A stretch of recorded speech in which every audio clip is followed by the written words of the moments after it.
राजनीतिक हलकों में अगर देखा जाए तो एनडीए के लिए एक बड़ा झटका है। बीजेपी और एआईडीएमके का जो गठजोड़ है वो अब खत्म हो गया है। एआईडीएमके ने अपनी तरफ से गठबंधन को खत्म कर दिया है। इस तरीके की जो खबर है वो इस वक्त आ रही है। लगातार हम देखते रहे हैं कि जो इंडिया गठबंधन है उसको लेकर कि कैसे उसमें फूट पड़ी हुई है या उसमें परेशानियां हैं। उसके बीच में ये बड़ी खबर एनडीए की तरफ से आ रही है, जहां पर एआईडीएमके जो बीजेपी के साथ तमिलनाडु में बीजेपी को लग रहा था कि कम से कम एआईडीएमके का साथ लेने के बाद एक बड़ा मोर्चा एक गठबंधन बनाकर टक्कर दे पाएंगे कांग्रेस और डीएमके को, वो गठबंधन अब टूटता नजर आ रहा है। ये इस वक्त की बड़ी खबर है।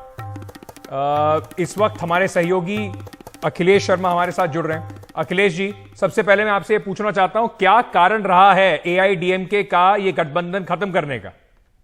देखिए, जो तमिलनाडु बीजेपी के अध्यक्ष के अन्नामलाई वो गाये बगाए जिस तरह के बयान देते आए हैं, खासतौर से एआईडीएमके जो कि एक बीजेपी के विश्वस्त सहयोगी है, उसे लेकर जो बयानबाजी हुई है वो एक प्रमुख कारण रहा है, जिसके चलते एआईडीएमके की ओर से ये गठबंधन समाप्त करने का ऐलान किया गया है।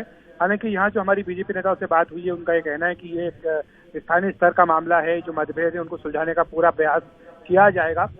वैसे भी जो बयान आया है एआईडीएमके की ओर से किसी वरिष्ठ नेता का बयान नहीं है, एक जूनियर लीडर का बयान है, तो इसलिए लिहाज से ये एआईडीएमके एक संकेत देना चाहती है बीजेपी को कि वो कम से कम अन्नामलाई के जो बयान है उनके ऊपर लगाम कसे, ताकि ये जो संबंध है बीजेपी एआईडीएमके के, ये आगे भी बने रहे।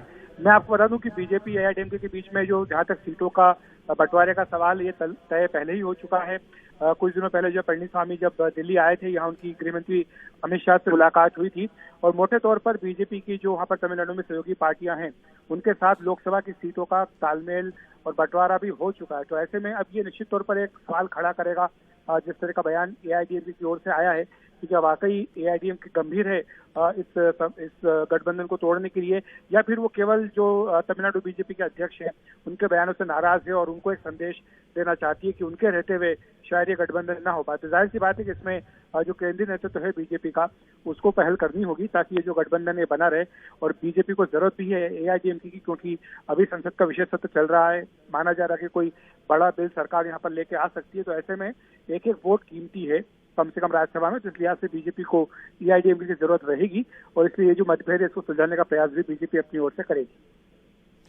लेकिन अखिलेश जी, कहीं ना कहीं जिस तरीके से हमेशा ये खबरों का सिलसिला रहता है कि इंडिया गठबंधन में इसका बयान और उसका बयान, उसके मद्देनजर अगर देखें तो कम से कम बीजेपी के लिए ये एक झटके के तौर पर जरूर आएगा, चाहे समझा बुझा के उन्हें वापस लाना पड़े। पर एनडीए के लिए कम से कम तमिलनाडु में जो उम्मीद लगाए बीजेपी बैठी थी कि साउथ में डीएमके और साथ ही साथ कांग्रेस का जो अलायंस है उसको टक्कर दे पाएंगे एआईडीएमके के साथ, फिलहाल उसमें अगर दरार पड़ती है तो बीजेपी के लिए झटका जरूर होगा। झटका जरूर होगा, लेकिन जैसे मैंने कहा है कि विशेष सत्र अभी चल रहा है, बीजेपी को भी बहुत जरूरत है तमाम सहयोगी दलों की। और राज्यसभा में जहां पर कि सरकार को बहुमत नहीं है, वहां पर मान लीजिए कोई ऐसा बिल आता है जो कि संविधान संशोधन का बिल हो, तो ऐसे में एक एक वोट कीमती है और इसलिए बीजेपी नहीं चाहेगी कि एआईडीएमके के साथ कोई भी रिश्ता हो। शायद यही कारण है कि एआईडीएमके ने ये वक्त चुना है अपना संदेश, कड़ा संदेश देने के लिए।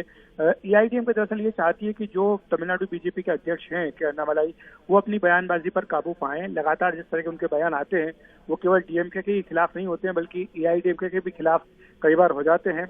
और यहाँ बीजेपी नेताओं का ये कहना है कि वो युवा हैं, वो पार्टी का विस्तार करना चाहते हैं, पार्टी का आधार बढ़ाना चाहते हैं राज्य में, इसलिए वो ऐसा कर रहे हैं। लेकिन यहाँ पर गठबंधन की बात है और बहुत फूक फूक करके कदम बीजेपी को रखना होगा। निश्चित तौर पर ये जो आज ऐलान किया गया है एआईडीएमके की ओर से, ये बीजेपी के लिए झटका माना जा रहा है।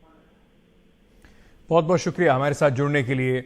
अखिलेश शर्मा इस वक्त जानकारी दे रहे थे। ये एक बड़ी खबर इस वक्त जो राजनीतिक हलकों में जिस पे चर्चा चल रही है, एआईडीएमके ने कम से कम एक नेता के बयान के हिसाब से अगर बताया जाए तो उन्होंने कहा है कि उन्होंने बीजेपी के साथ अब कोई उनका गठबंधन नहीं है।